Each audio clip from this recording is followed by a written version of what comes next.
Ladies and gentlemen, good morning and welcome to Gashi's Kaiman TV. Raila Diga has completely lost the Mulebe nation. There is mass exodus from ODM. They are leaving ODM en masse. And they have promised that they are not going to support Raila Diga going forward.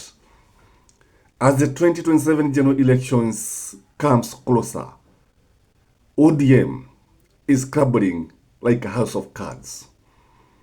8 leaders from the Mulebe nation have strongly indicated that they are going to leave ODM and work with Ford Kenya and other parties, but not Raila Amolo Odinga's ODM. I want to list just a few of those who have indicated that they are going to leave ODM. There is Aseka, Esi Mohada, Peter Nabalido, Aseka Mirali, Titus Kamala, Nabii Nabwera, Tidi Mwala, and Wycliffe Oparanya, among others. Remember, Peter Salasia is still there. Remember also, we have others who supported ODM in 2027, but have indicated that they are not going to support ODM in Raila Odinga. In this video, ladies and gentlemen, I want us to highlight the reason why these people are leaving ODM, a party that is now 20 years old, a party that has been there, a party that has always been in government since 2002. In fact, it is since 1997. That is when they joined Daniel Toroitich Arap Moi, when they had what were calling cooperation. Sijui nini, nisumkate, sasa handshake. Now you have the broad-based government. So, why does the Luya want to leave ODM? Where is their mass exodus in ODM? Because, people like Edwin Sifuna also and Babu, have indicated that they may not vary their position using ODM. ODM will be left just a shell. Number one, in my view, the Mulebe nation are angry because Oparanya was not given the treasury CS. Raila Odinga had promised the Mulebe nation that if we were to form the government, he would give Wycliffe Oparanya the position of the treasury. Remember, the treasury is very, very important as governance is concerned. When Raila Odinga got the chance, when he worked with William Samoei Ruto, when he donated his experts, Oparanya was given a low-level ministry compared to others from the Luo Nyanza. So John Badi, though he's a Suba that is, but he speaks the Luo language because the Abasuba have been assimilated by the Luos. The Mulebe nation is not happy with Raila Amolo Odinga because he did not keep the promise. Number two, in my view, there is the issue of running mate 2027 of William Samoei Ruto. William Samoei Ruto is actually going for Gladys Wanga. He is going for somebody from the Luo nation. And the Mulebe nation are feeling that they have the numbers. They are feeling that they should provide the running mate. When William Samoei Ruto and Raila Odinga agrees on running mate, especially Gladys Wanga, it was bound to bring problems. And we had discussed this earlier with a friend of mine who told me from the Mulebe nation that Raila Odinga would be very, very lucky to get 20% of the votes he got in 2022.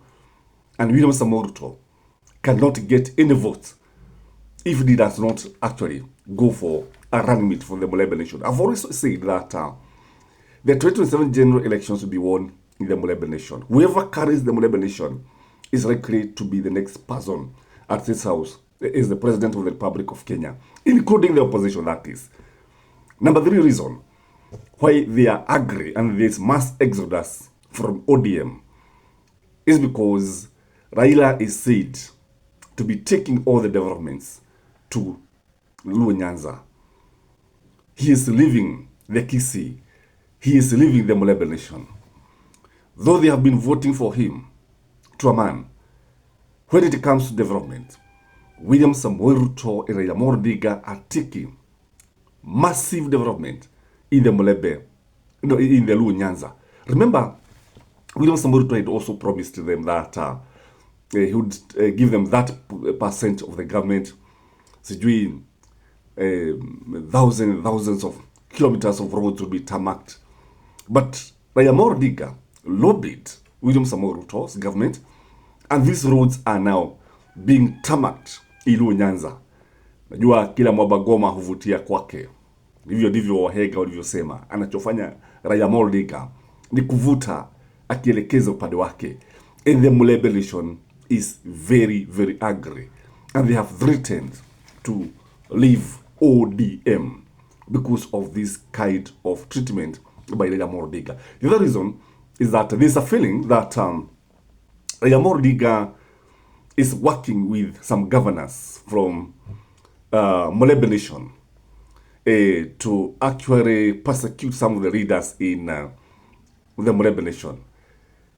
And there's a feeling that Raila Odinga is not even protecting Oparanya. He's not studying the Oparanya. None other than Oparanya himself complained and warned the governor that he understands Raila more than any other person. And Raila Odinga is seen to be working for the downfall of some leaders from the Mulebe nation. There is also the issue of broad-based government. When Raila Odinga joined the government, you look at Mudavadi and Wetangula, they were pushed to the periphery. Although Mudavadi was very influential before Raila came into government. When Raila came, Mudavadi was no longer respected. Mudavadi was pushed to the periphery. Remember, he had actually disbanded his ANC party. And little did he know that Raila Odinga was coming. But I remember Speaker of the National Assembly refused actually to disband Ford Kenya. And that is why you see these leaders, the 8 leaders I've mentioned, majority of them are joining Ford Kenya because ANC no longer exists. So this is something that is annoying them, that Raila came, kaigiza kichwa ndani ya kijuba kile kidogo, kama vile gamia. Najua ile hadithi ya gamia, alipoigiza kichwa, sasa zidi kukua kila chochote kilichokuwa mle ndani, kanenepea mle ndani.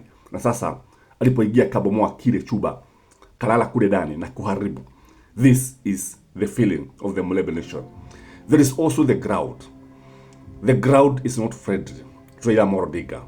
And there is a feeling that if they continue supporting Raila Odinga, they are going to lose. And that is why there is mass exodus from ODM. Where this is going to end, only time will tell. Otherwise, guys, enjoy your Sunday. This is Rashid Kaiman. Bye-bye.